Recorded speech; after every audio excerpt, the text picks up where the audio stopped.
So why are entrepreneurs the spark of change? Fundamentally, the way an entrepreneur's brain is wired is a little bit different than other people. And the way that manifests itself is when they see a problem, they actually don't stop at seeing a problem. Their brain begins to race to look for solutions. And they look for solutions that tend not to be stuff that the average person would think about and tend not to already be out there. So novel solutions to problems, and that's kind of how we're wired. That's what we want to do. We don't, when we see a problem, we're encouraged, we're inspired to go and fix it. That's why I think entrepreneurs are a driving force for change in the world.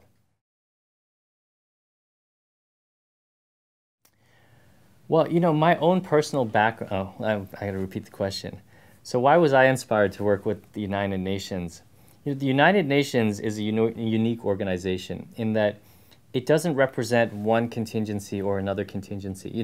Companies, they have shareholders, they have stakeholders. Countries have national interest. The United Nations is one of the few organizations that has a fundamentally global interest and it's not just humanitarian, it's fundamentally making the world a better place collectively. It's the one place where all of humanity can kind of come together. Despite all the differences, countries have their representation and they can come together as part of humanity to make the world a better place. Now, that is inspiring to me because I'm a big believer in removing the differences that we have as a big part of the solution.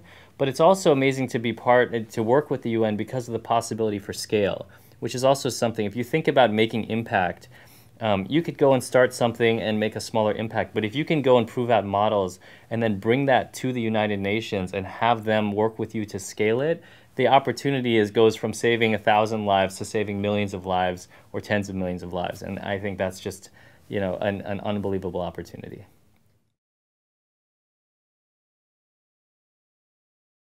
The global issue that keeps me up at night the most is honestly wealth disparity.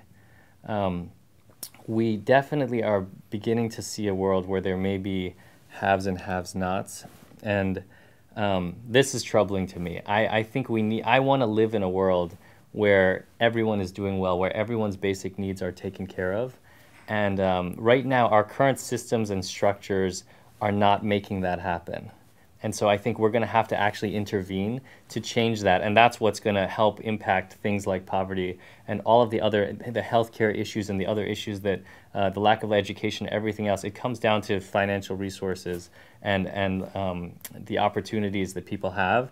And right now, it's very misbalanced in the world. And I'd love to see that come into more of a balance. I was nominated on the council almost about 2 years ago, and it's been a tremendous opportunity. I've really wanted to learn. I've been in kind of learning mode to understand, what are the challenges in the world and how could people who have been innovative, who have done things in a more entrepreneurial, private sense, bring that to bear to the world's problems. And it's just been a tremendous opportunity to not only work with other entrepreneurs who care, but to just learn about what's going on. We had an amazing learning mission to Uganda, got exposure to all of the stuff that's going on the ground there, and I really wouldn't trade it for anything.